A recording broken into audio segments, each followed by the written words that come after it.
Bonjour, dans cette vidéo nous allons construire l'éléphant dans le cercle. C'est une construction que tu peux faire chez toi sur GeoGebra avant de reprendre en 5e. On va réviser un peu toutes les fonctionnalités du logiciel vu en 6e. Ça te permet de te rappeler un petit peu comment ça fonctionne avant de rentrer en classe. À la fin de la vidéo, on ira mettre de la couleur sur cet éléphant. On ira le remplir en noir et en blanc. Alors on commence par tracer le cercle de centre A passant par le point E. On va dans le menu des cercles et on prend cercle centre point. On indique d'abord le centre, puis le point E. Ensuite, on trace le cercle de centre F et de rayon 1 unité. Donc centre rayon, centre F, 1 unité. Puis on va tracer l'arc de cercle CD de centre B dans le sens inverse des aiguilles d'une montre. Donc les arcs de cercle ils sont tracés par défaut dans le sens inverse des aiguilles d'une montre. On va dans le menu des cercles et on prend arc de cercle centre de point. J'ai oublié le centre. Le centre B. Donc le centre le voilà. Je vais de C vers D en tournant dans le sens inverse des aiguilles d'une montre. Ensuite l'arc IJ de centre H toujours dans le même sens. J'ai juste sur l'outil H. Je tourne de I vers J dans le sens inverse des aiguilles d'une montre. Puis je trace les segments KI, CG, DE. Donc je vais dans l'outil segment. Alors KI.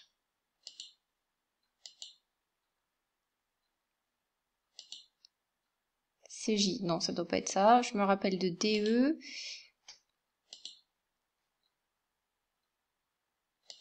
Donc KI, CG, DE, GL. Donc CG et GL.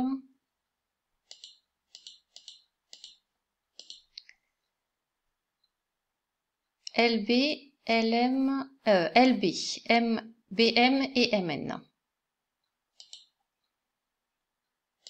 LB, BM et MN.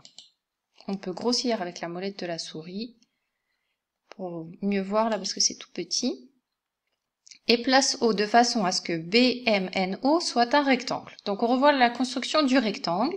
On a déjà deux côtés qui sont placés. On va tracer la perpendiculaire au côté BM qui passe par le point B. Et par exemple la perpendiculaire au côté MN qui passe par le point N. On aurait pu aussi utiliser l'outil compas pour reporter cette longueur ici.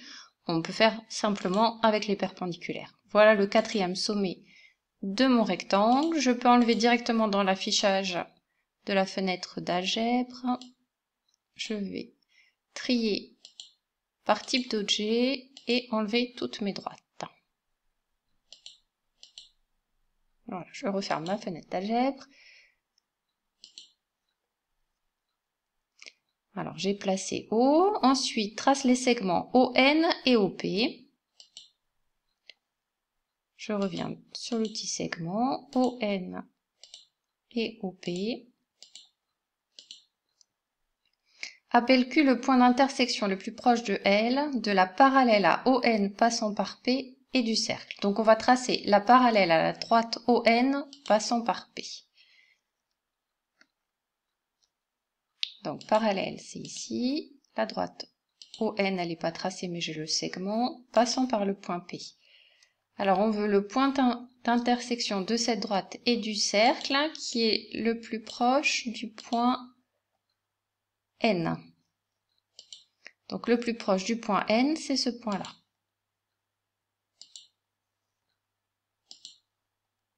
J'enlève l'affichage de la droite, de la parallèle, et je trace le segment QP.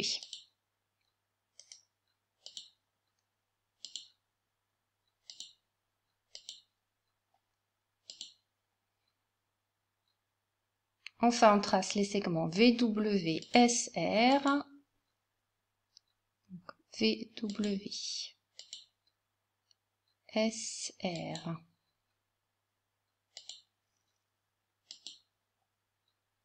ST et TU.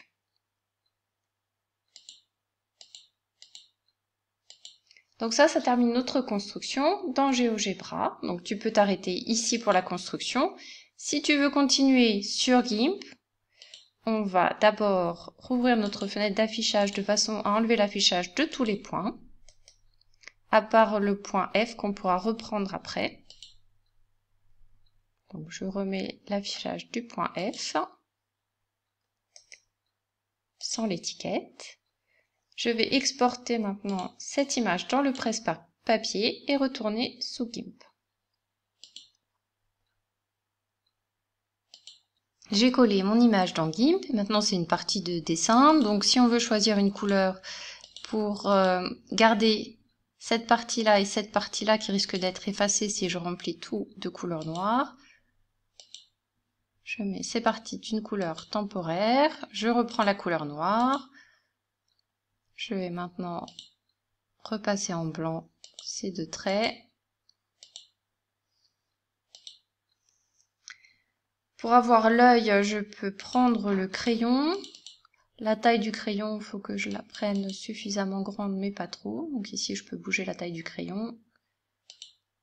Voilà. Et maintenant, pour finir la construction, je vais dans Filtre, Générique, Érodé. Et ma construction est terminée. Voilà pour cette vidéo. À bientôt!